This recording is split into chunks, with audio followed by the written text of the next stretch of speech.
कुछ कहानियाँ किताबों में नहीं मिलती, वे मिलती हैं उन खामोश दीवारों में जहाँ किसी ने अपनी सच्चाई दफन कर दी।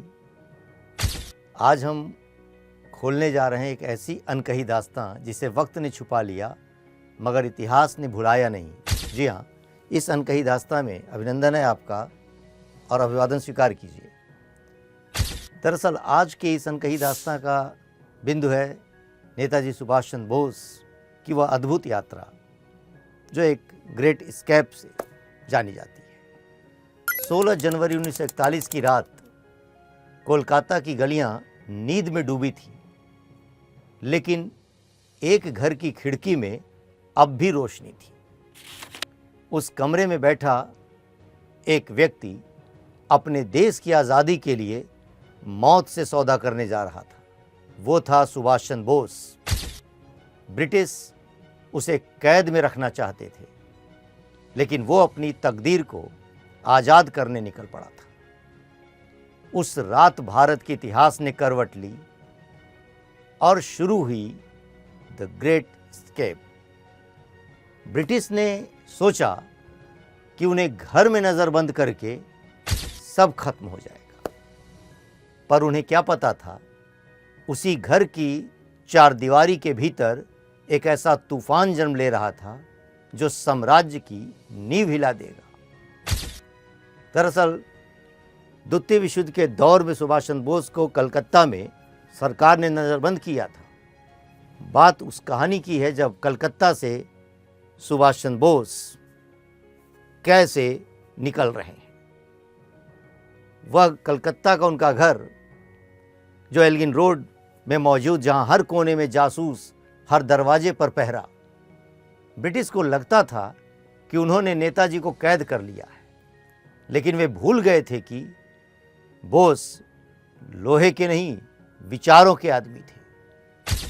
उन्होंने अपने भतीजे डॉक्टर शिशिर कुमार बोस के साथ मिलकर एक पलायन का प्लान किया जो इतिहास की सबसे साहसी घटनाओं में गिना गया।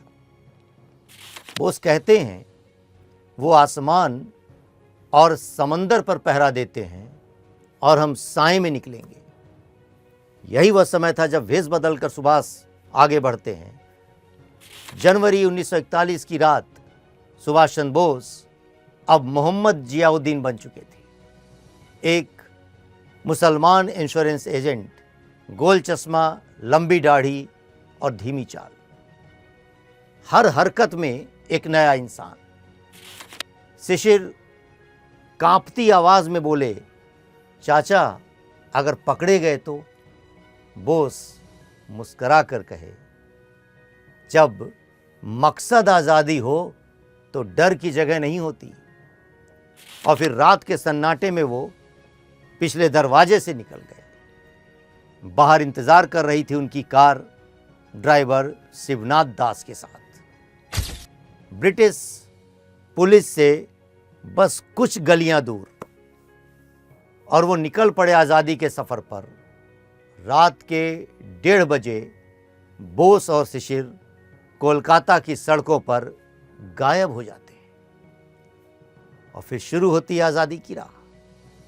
कोलकाता से धनबाद तक और फिर गोमोह स्टेशन से ट्रेन पकड़कर बोस निकल पड़े पश्चिम की ओर।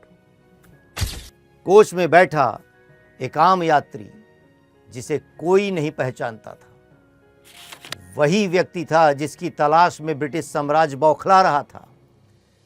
दिल्ली से पेशावर तक हर स्टेशन पर खतरा था।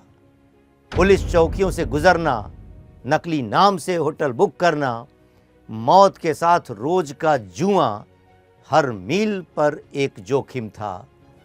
एक नज़र पहचान लेती तो सब कुछ खत्म था, पर वे पूरी तरह बदल चुके थे। और अगले दिन जब ब्रिटिश गार्ड बदले ट्रेन के, तो वह ट्रेन सीमाओं को पार कर चुकी थी। पेशावर से काबुल की यात्रा भी रोचक रही।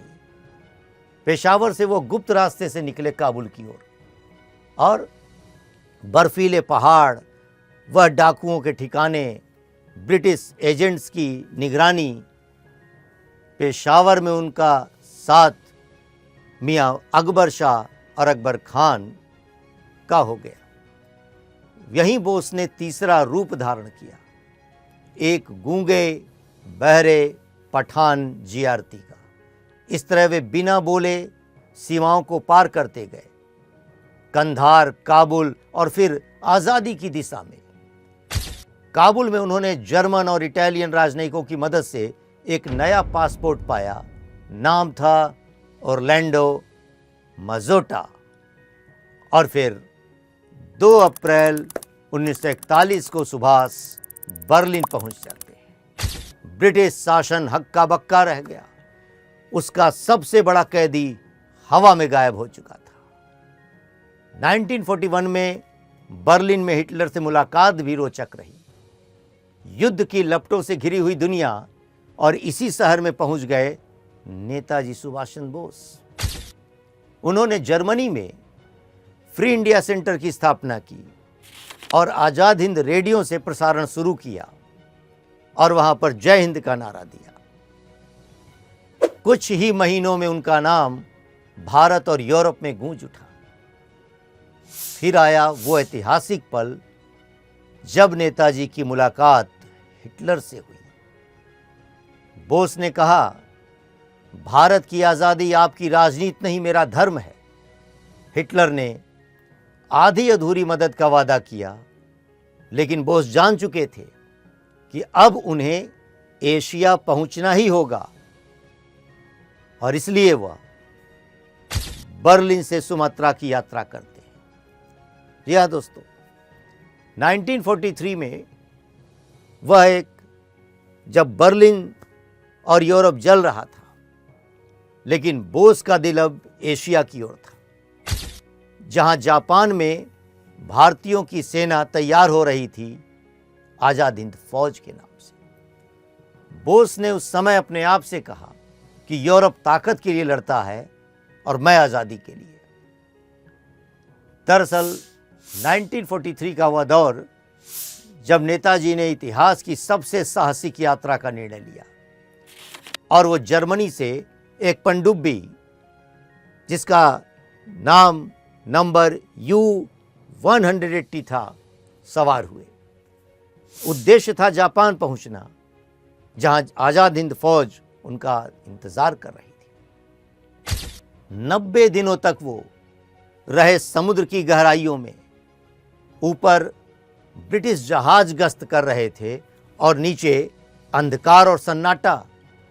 पानी की हर लहर में मौत छिपी थी, पर नेताजी का चेहरा शांत था, क्योंकि वो जानते थे भारत की आज़ादी अब दूर नहीं। और फिर लोहे की कब्र में वह कैद है। दरअसल फरवरी 1943 का समय, बोस और उनके सचिव मेजर आबिद हसन एक जर्मन पनडुब्बी में सवार हुए और यात्रा की मंजिल थी सुमात्रा। यही उनका घर था और यदि भाग्य ने साथ न दिया तो उनकी कब्र भी। आबिद हसन कहते हैं इस बात को याद करते हुए कि दिन और रात बदलते गए, हम पानी के नीचे बिना आसमान के बस नेताजी की शांति को देख रहे थे।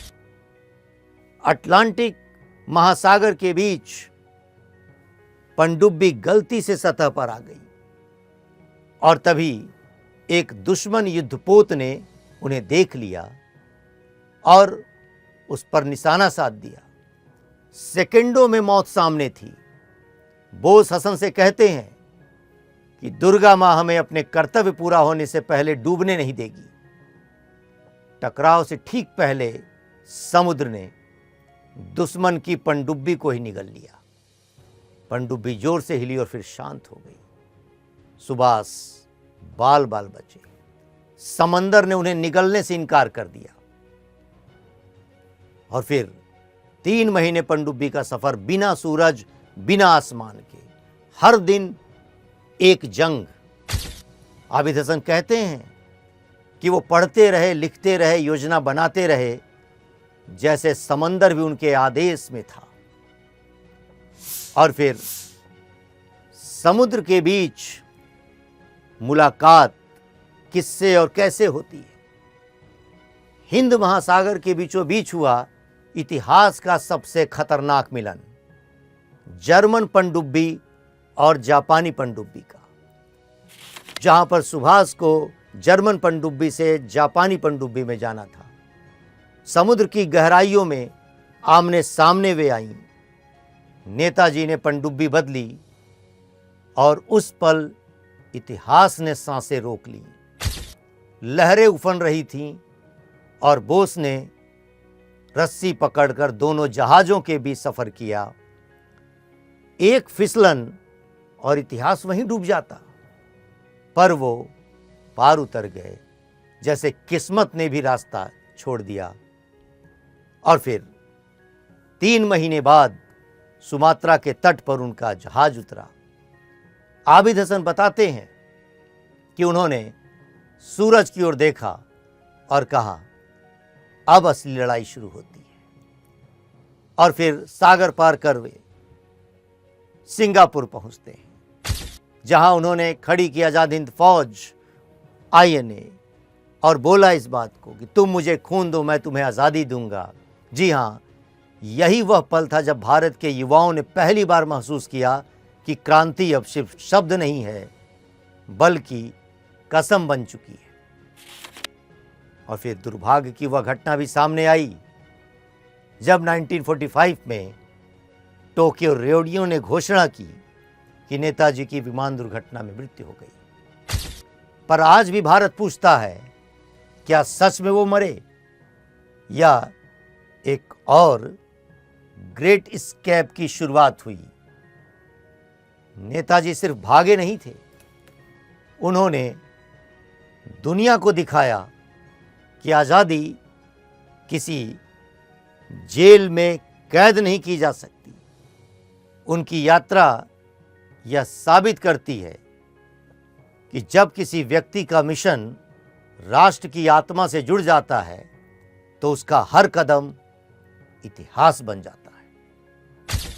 वो भागे नहीं थे, वो बस आज़ादी के रास्ते पर बढ़ गए थे। यही सुभाष की अमर विरासत है। कोलकाता से काबुल, काबुल से बर्लिन, बर्लिन से सुमात्रा, हर कदम मौत के साए में था, पर उनका मकसद अडिग रहा, भारत की आज़ादी। उन्होंने साबित किया कि असली देशभक्त बंदूकों से नहीं, बल्कि अडिग इरादे से प्राप्त की जाती है। ब्रिटिश ने उन्हें बंदी बनाया, समुंदर ने उन्हें निगलने से मना कर दिया, क्योंकि नेताजी सिर्फ इंसान नहीं, एक विचार थे जो कभी नहीं डूबता। यकीनन ऐसे महान स्वतंत्रता सेनानी और देशभक्त को नमन करता हूं।